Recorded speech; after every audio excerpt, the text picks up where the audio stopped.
What's up, y'all? It's your boy Progress West, and welcome back to another Fly episode. And today we are going to do the MCU Phase 1 tier list. That's right, you're gonna dive into the mind of this player right here, and you're gonna see how I rank the Phase 1 of the MCU movies. Let's see if you agree with me. If you don't, let me know down below. Which movies do you disagree with? Alright, so we're gonna start off with the movie that started it all. We're gonna start with Iron Man. And I hate to say it, but I'd rather watch Wonder Woman 84 than Iron Man. Hey, y'all know I'm BSing, man. Come on, Avengers assemble! We can't play around with that, man. Iron Man 1 is the most fantastic movie of the Phase 1 MCU. Now, let me tell you, as someone that saw this movie in theaters, there was nothing ever to compare it to. It was insane. To see him get suited up, to see him flying around, like, to see... I didn't even like Iron Man at the time. I was a real comic book fan. Now, the real comic book fans know Iron Man was trash before this movie. No one cared about Iron Man. That's how great this movie is. This movie made us care about Iron Man, a B tier list hero. But on my tier list, this movie is A+. No lie. I mean, what you gotta say, Robert Downey Jr. completely embodied the character, and I look forward to, well, I mean, I don't know if he's gonna be in any more movies, but when he starred in that, we looked forward to seeing him in more. He was just so fantastic. It also set up the mythos. We got introduced to Agent Coulson from S.H.I.E.L.D., which is a big player in the Avengers Endgame movie. We got introduced to Agent Coulson, who's a big player in the Avengers movie that capped off the Phase 1 of the MCU. I mean, there's nothing you can really say about this movie. It's damn near perfect as a superhero movie. Coming up next, we got the Hulk. I gotta say, I'm gonna put in Thanos' right. I mean, it's not the worst, but it's not the greatest either. They did have some good parts. It's just the movie seemed kind of disjuntled. Is that a word? Disjuntled? Discombobulated? Just something. The movie was just something, basically. They didn't know if they wanted to be an action movie or a thriller or a think piece. And you can definitely tell the way the editing was done. But I did like some of the throwbacks. Some of it didn't quite land. Like when they showed the purple pants, that was kind of lame. I did not like that at all. But the fight scene between him and the Abomination was pretty cool. You know what I mean? I liked it. That's when Hulk he used the cars as boxing gloves, what they use in future video games, which I absolutely loved. But I don't like how they introduced the leader, and then that's all we ever saw of him. It's just that one scene. That one little scene. The leader is a complete, like, he's a great foil to the Hulk, and it would have been great to see more of the leader. Up next, we got I think we're gonna go in order. I think this is the way the movies came out. So up next, we got Iron Man 2. It's definitely not Avengers Assemble. I'm sorry, y'all, but I gotta put in Thanos' right. I gotta put it there. Like, it's got some okay moments. I like the introduction to Black Widow, but a lot of it is just boring. It's so boring. There's so much talking. Nothing really happens at all. Like, from the point of it's just, we do get introduced to Iron Man, and we get introduced to the new actor playing James Rhodes.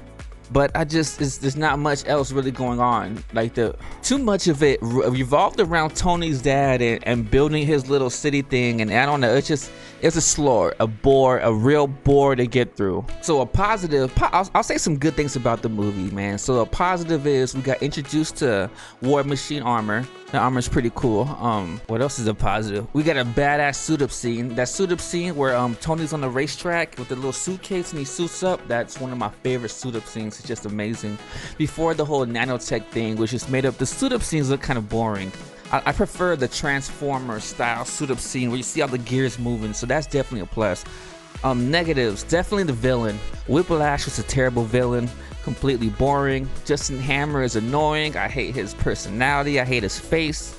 I hate his eyebrows. I hate everything about Justin Hammer. I've recently had to watch Iron Man 2 to do my new death count on it, and I gotta say, I was bored the whole time. This took me way longer to do than my Iron Man 1 video, just because it was so boring to watch and nothing interesting really happens at all. Except we did get to see we got to see Black Widows in a bra, so that's a positive, right? Up next, we have Thor, and I gotta say, without a shadow of the doubt, Thor is definitely down on the bottom. I would rather watch Wonder Woman 84 than watch Thor again. That is how insanely boring it is. This is before they really knew what to do with the character. At this point, they were playing him as a serious Viking. and you can tell through the writing, like it was still kind of Shakespearean. And oh my god, the Dutch angles, they made me sick. If you don't know what Dutch angles are, it's a way they shoot the scene in the movie where like it's like down looking up, and it's off-putting. I hate it. I don't want to see it again ever in any movie. I really despise that. And I mean, I could think of like one good thing about this was the "another please" where he smashes the cup. That was pretty fire. But this was the introduction to Hawkeye, which went terribly. Hawkeye literally did nothing. He ran, he jumped up on a thing, he pulled his little stringy string, and then, oh, okay, I won't do nothing to the sequel. Like, get the hell out of my movie, Hawkeye. I hate you, Hawkeye. I'm just kidding. I love Hawkeye as a character, but I don't like him in the MCU. You'll find out more about that later. As far as the story goes, the story was okay. There's better movies to watch. I don't want to watch this ever again. I'm gonna have to watch it coming up soon for the D count on it, but besides that, I'm not looking forward to it like at all. All right, up next we got our man Captain America, the First Avenger.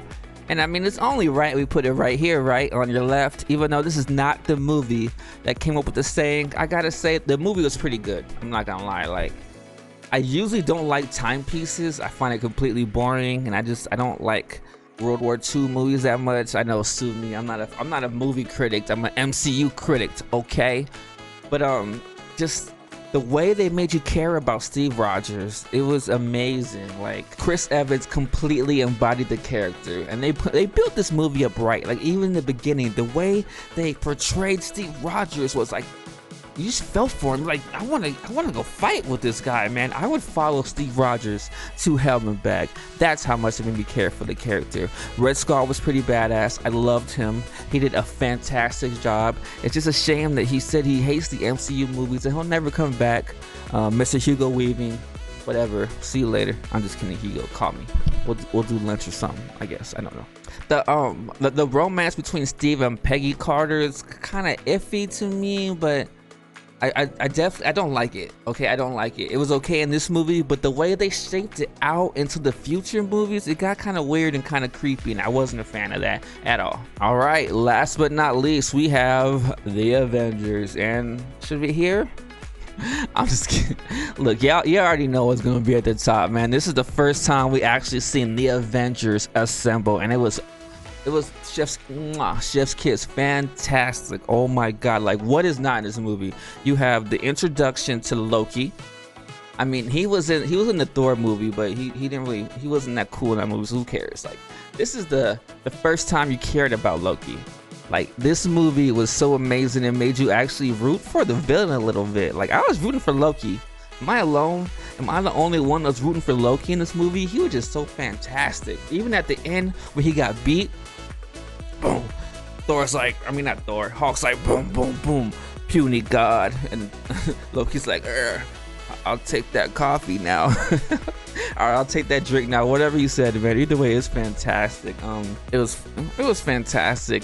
This is also the time when you first get to see Mark Ruffalo in the position as the Hulk, and he knocked it out the park. He just had that.